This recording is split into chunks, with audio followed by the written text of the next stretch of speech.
third week of the series, and changing gears in our topic a little bit, but staying with the idea that there is this secular expression almost of religion, what I call a secular pulpit, you might say, that is the TED movement. Talks about technology and entertainment and design, and now that includes so many other things. My experience of TED Talks isn't so much directly watching them, although I do that, but even more listening to them, curated by one of my favorite radio hosts, a guy named Guy Raz, who curates them on something called the TED Radio Hour, which is on public radio on Saturdays. You can also get it as a podcast. You can get it on the NPR website. There's lots of ways to get it. And what he does is he curates and pulls pieces of great TED Talks together, excerpts around a certain theme, and then he interviews the people that gave those talks. And as I was looking at all those talks one day, it struck me, it's like, these are the very same things Jesus talked about. This is like a secular religion. This is like religion for those who don't like religion, because the talks are about virtuous things and how to have virtue in our lives and how to deal with tough things and how to have faith even in its own way. And I was like, wow, these are some really great ways to illustrate in very modern terms the timeless truths and teachings of Jesus, an unexpected source of great preaching on the TED stage. And this morning, I want to turn our attention to a place in the Bible that'll bring us into a great TED Talk. The book is called Job. If you have a Bible, I'd love for you to turn with me to Job. We're going to look at Job chapter 2 for a moment. It's in the Old Testament. Job, as I understand it, and different people read it differently. Some people read it very literally and historically. I read it as a parable to teach us about what it looks like to be faithful to God when things go horrible, when everything goes wrong, when things that shouldn't happen, happen, when horrible tragedy happens, and most particularly when bad things happen to good people. How should people of faith respond in situations like this? Where are you, God? Why is this happening, God? This shouldn't be happening, God. And then secretly, maybe inside, are you even there? Are you even real? These are timeless questions and struggles. In the book of Job, we enter into that when a good and godly man loses everything, except for his wife, his whole family, his children, his daughters and sons-in-laws, his grandkids all die horribly. His flocks die, his servants die, all his material resources are destroyed, and he's left to grapple with that reality. And what will he do? Will he still believe in God, or will he curse God to his face? And then his friends show up in the midst of that tragedy. Now, these friends usually get a bad rap. There used to be an old saying about being a friend of Job, meaning you're a rotten friend. Because a lot of the things they do in this story are kind of rotten. They try to explain it. They try to make it bad. They try to tell Job, oh, it must be something bad you've done, and God's punishing you in this way. A lot of bad theology. But there's something overlooked in this story that is beautiful. It's one of the most beautiful parts of the Bible, and something that's absolutely applicable to each and every one of us. When this horrible tragedy strikes Job, his friends show up, and they do absolutely the right thing, the perfect thing, and no one gives them any credit for that, because then shortly after that, they blow it. After getting it right, they stay maybe one day too long, and then they do something wrong, and that's the only thing that gets any press, because that's like the next 30 chapters of the book. And there's like 5 verses there that represent a pretty good period of time that are just so beautiful and perfect. I want to share that with you because it inspires me, and it helps me think about ministry and what loving people who are suffering might look like.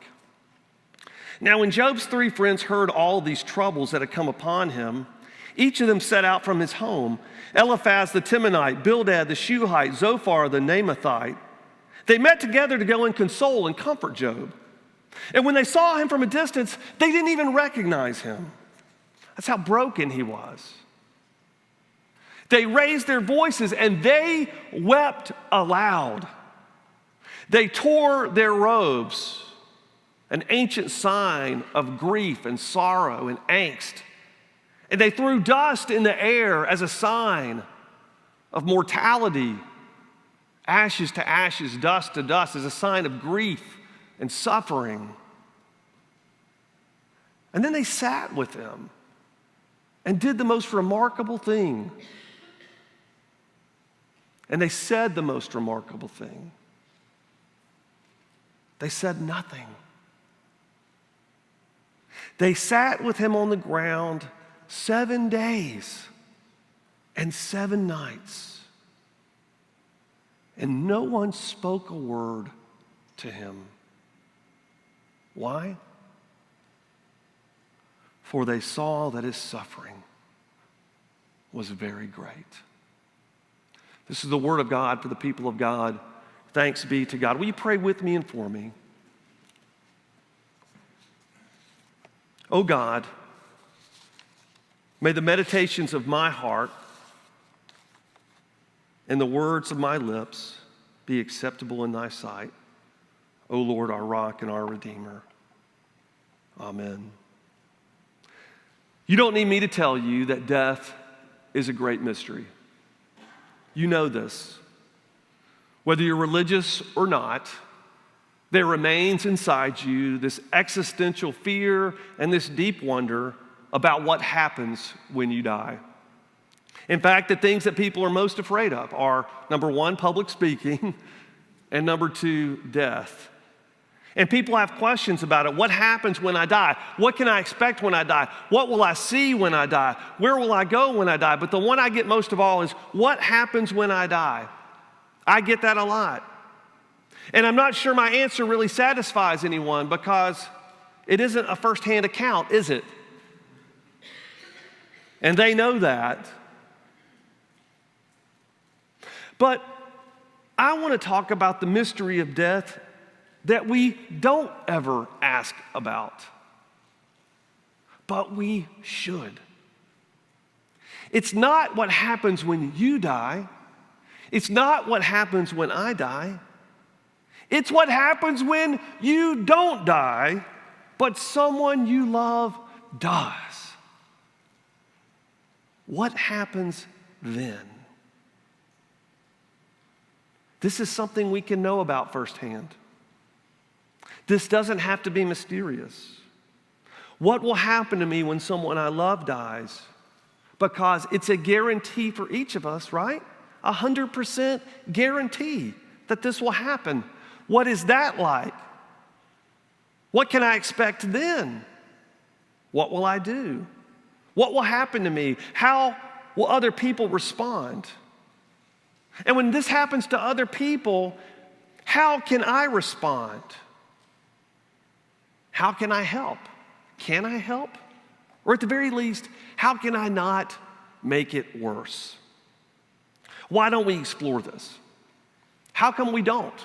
We talk about what happens to me when I die, but we don't talk about what happens to them when they die and how I should or shouldn't interact with them in that situation.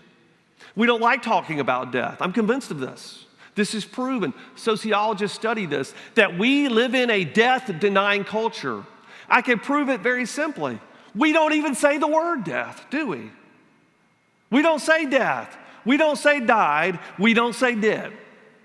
We make up all kinds of vague and ambiguous euphemisms to describe something that we know is real, but that we're scared to face or even talk about. Gone away, passed away, moved on, gone to heaven, when we know what we're talking about is death. But we can't bring ourselves to even say the word, as if not saying it makes it somehow less real. Sociologists and anthropologists have found that the United States of America is the most death-denying culture in the world.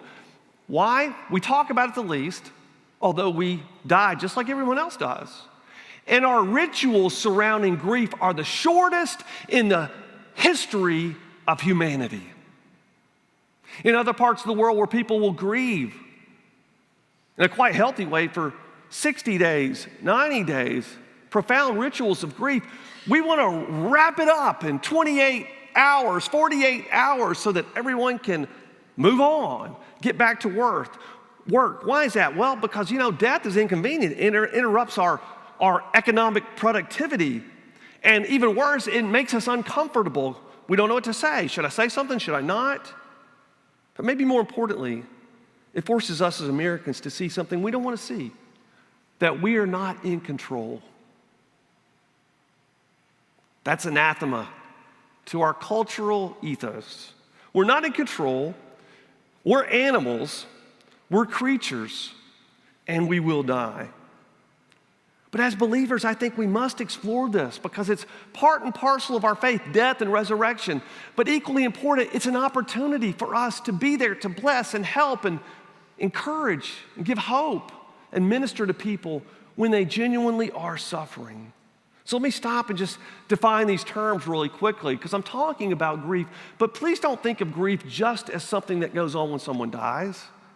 That's just one facet of it. Grief isn't about death. Grief is about loss.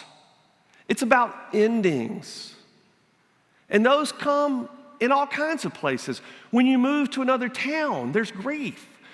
When you end your job, there's grief. When something changes in your life, a major life change, there's grief. If you were to leave a church and go to another one and the people that you loved weren't there, there would be grief. And yes, even in good things, there's grief. You're footloose and fancy-free with your spouse, and then you have a child. Yay, all your dreams and prayers come true. And you're not allowed to say it out loud, but underneath that, there's a little grief. Is it because it's bad? No, it's not because it's bad, because things aren't all one thing or another. Not like all bad or all good or grief's over, now I'm happy. No, these things are woven together. And we can celebrate and absolutely love 1,000% something that's happened and still grieve this other thing that's gone. Could be being single. It could be just you and your spouse being able to travel whenever you want.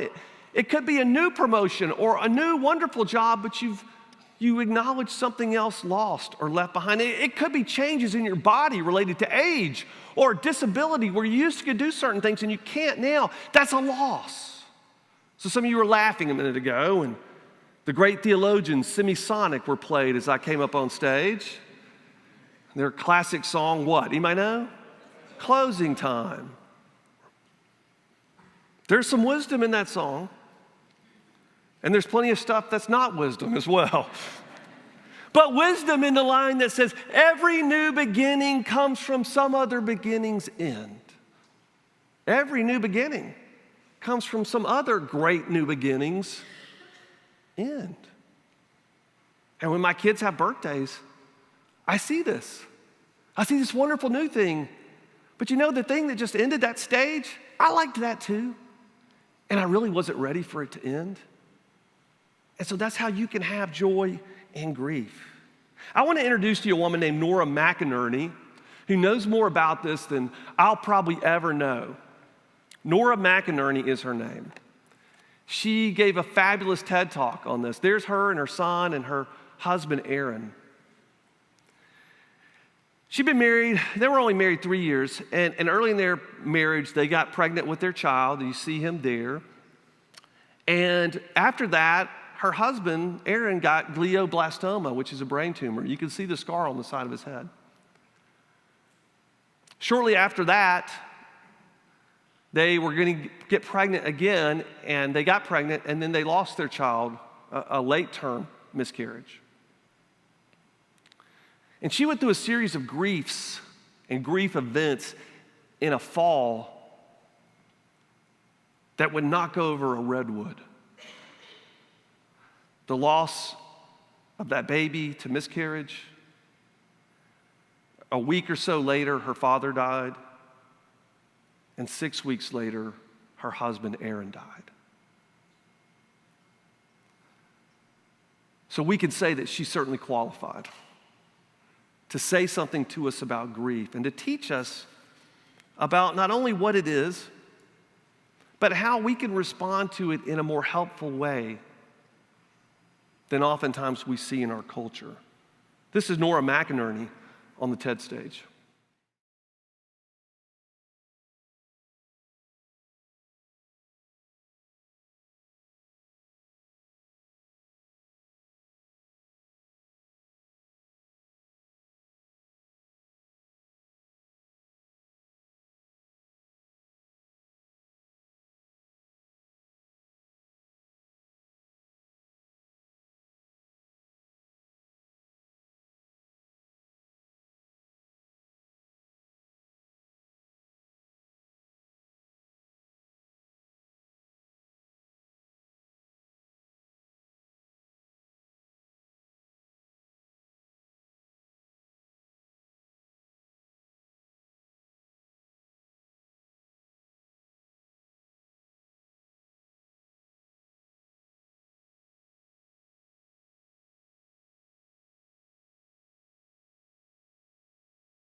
What Nora's hit on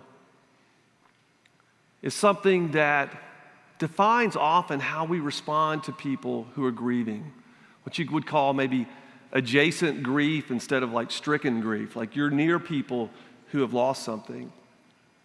And because it's so uncomfortable to you and me and whoever, we have this desire for that person to find healing and to be better, and then they're comfortable, and because they're comfortable, we can be comfortable. And that takes the form oftentimes of us thinking, hoping, wondering if they could, they might, they should, they move on.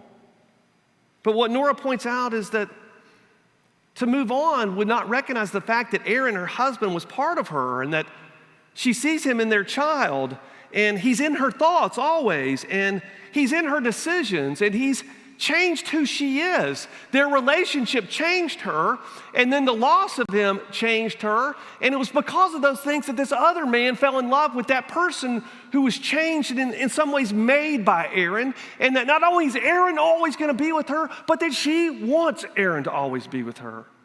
That she does not want to move on if that means leaving behind not only someone that she loves so deeply, but someone who's part of her.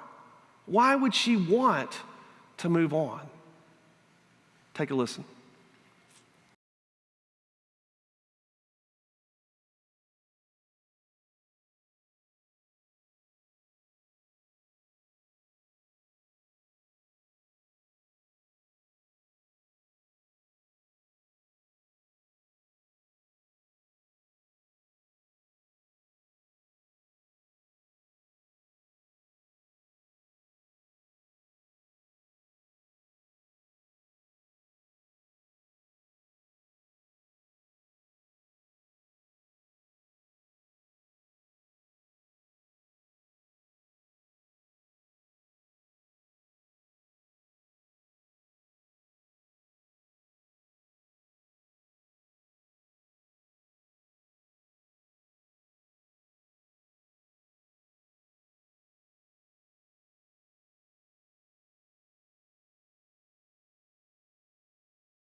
Absolutely to think about grief.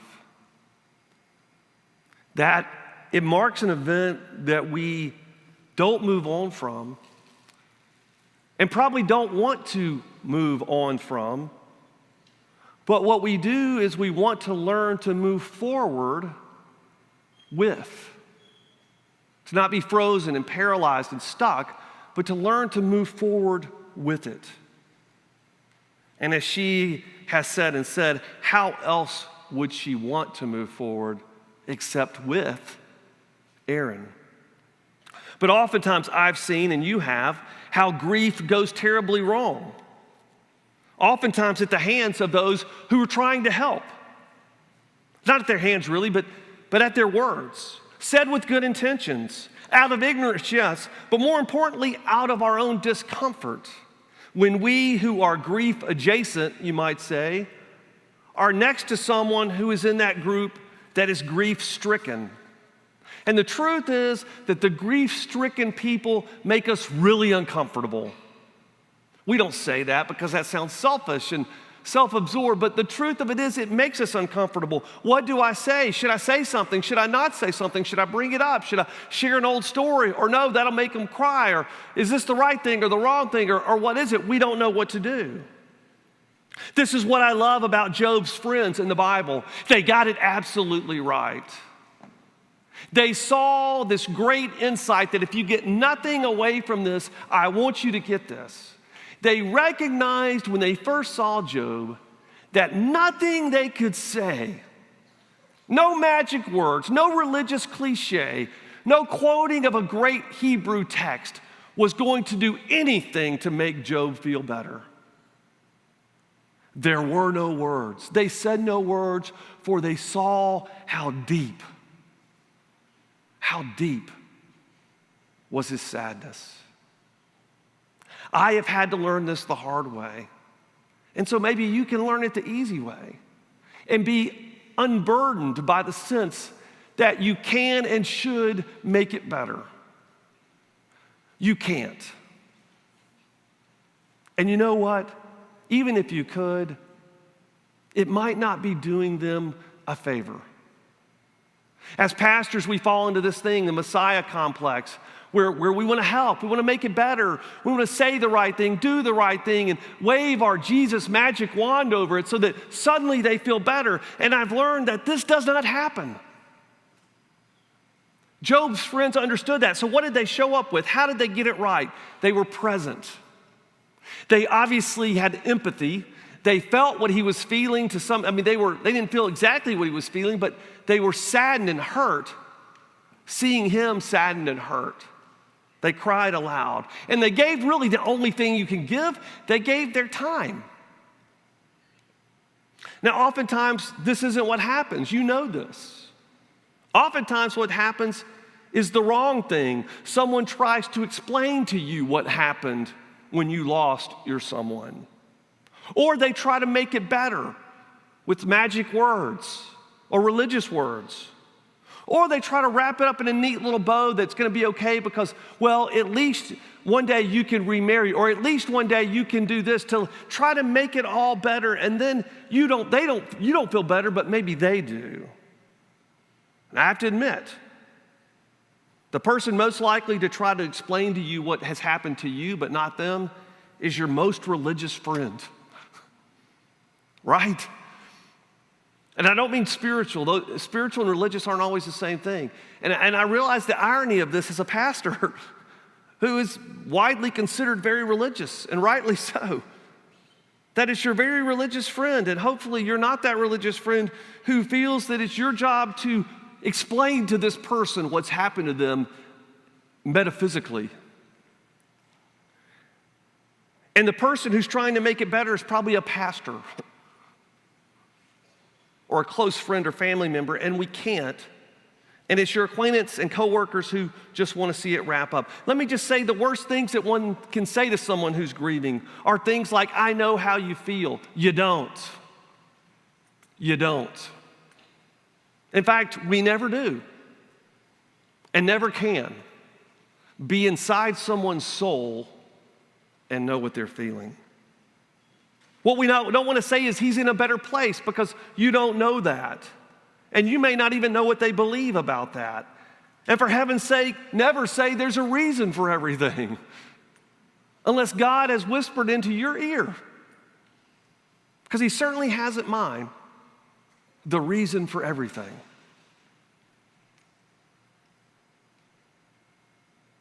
You just need to move on. Maybe this one's the worst. It must have been God's plan. If God has told you his plan, the first thing I want you to do is to tell me, because I'll help you spread it. But I can tell you that I certainly don't know it. And so I'm very reluctant to tell somebody else what it is. There are a lot of things that we can say that are wrong, and just a few things that we can say that might actually be solace. They don't make it better, they don't make it easier, but you can say, "I'm so sorry. I know that you are crushed," or "I love you, I'm praying for you," or just a hug.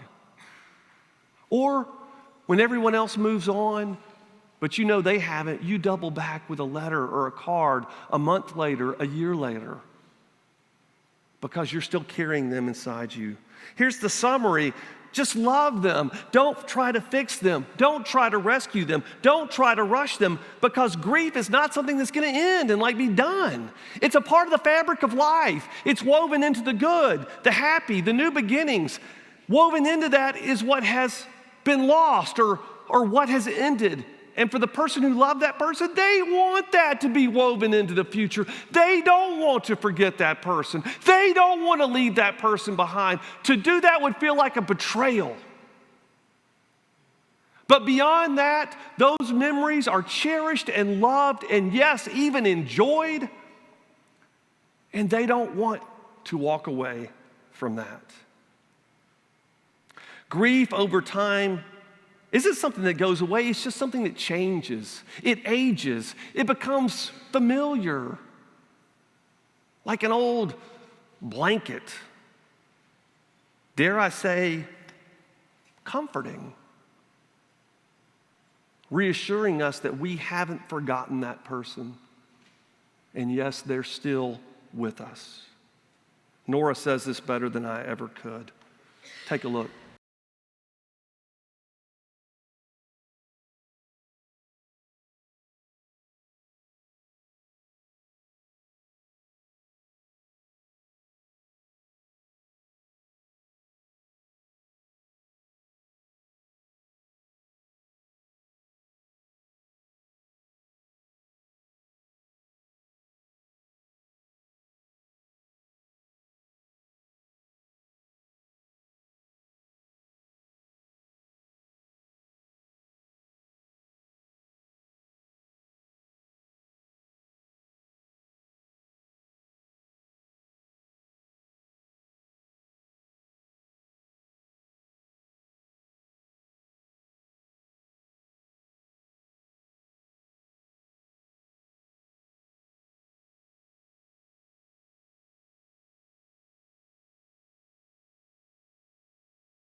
So Nora teaches us that grief is not something that can be fixed, moved on from, left behind.